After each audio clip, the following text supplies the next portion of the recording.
தேவனே நான் ஓமதண்டையில் இன்னும் நெருங்கி சேர்வதே என் ஆவல் பூமியில்.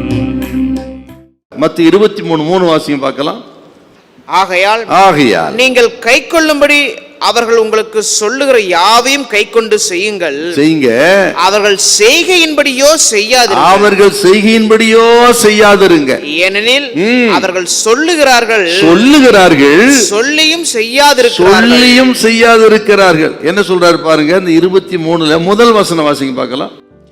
பின்பு இயேசு ஜனங்களையும் தம்முடைய சீஷர்களையும் நோக்கி, வேதபாரகரும் பரிசேயரும் மோசேயினுடைய ஆசனத்தில் உட்கார்ந்திருக்கிறார்கள். மோசேயின் ஸ்தானத்திலே இருக்கிறார்கள். ஆனால் மோசேயை போல வாழல. மோசேயின் ஸ்தானத்தில் இருந்து பிரசங்கிக்கிறது போல வாழல. அதனால தான் ஆண்டவர் துக்கமா சொல்ற, அவங்க சொல்றபடி செய்யுங்க, செய்கையின்படியோ செய்யாதிருங்க. பிரசங்கம் பண்றபடி வாழறதில்லை. இதுதாங்க நிறைய இன்னைக்கு ஊழியர்கள் மத்தியில மிகப்பெரிய பிரச்சனைன்றதோட பாவம்.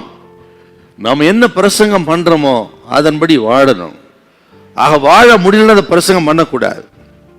பிரசங்கத்தின்படி வாழாதவர்கள் மாய்மாலக்காரர்கள். நிறைய சொல்லலாம் உங்களுக்கு. ஜெபத்திலே மாய்மாலம். நீங்கள் மத்தேயு 6:6-5 நீங்க வாசிவார். ஜெபத்திலே மாய்மாலம். 6:1-2 தர்மம் செய்வதிலே மாய்மாலம். மத்திய 7:21-23 வரலும் பாத்தீங்கன்னா, ஆக பலத்த அற்புதங்கள் செய்யறாங்க, ஆனா பிதாவின் சித்தம் செய்யல. என்ன, பிசாசுகளை விரட்டுகிறார்கள், ஆக அற்புதம் செய்யறாங்க, தீர்க்க தரிசனம் உரைக்கிறாங்க, ஆனால் பிதாவின் சித்தம் செய்யல. என்ன பிதாவின் சித்தம் செய்யல? அங்க கனி இல்லைங்க. அற்புதம் நடக்குது, ஆனால் வாழ்க்கை சரியில்லை. அப்படிப்பட்ட ஒரு மாய்மாலம் இன்றைக்கு ஊழியத்திலும் இருக்கிறது, விசுவாசிகளின் ஜீவியத்திலும் இருக்கிறது. ஆகவே இந்த நாட்கள்லாம் ரொம்ப பொல்லாத ஒரு நாட்கள். தேவ பிள்ளைகள் கொஞ்சம் கொஞ்சமா நம்ம பரிசுத்தப்படுத்தி பூரணராகவும் கடந்து போவோம் வாருங்கள்.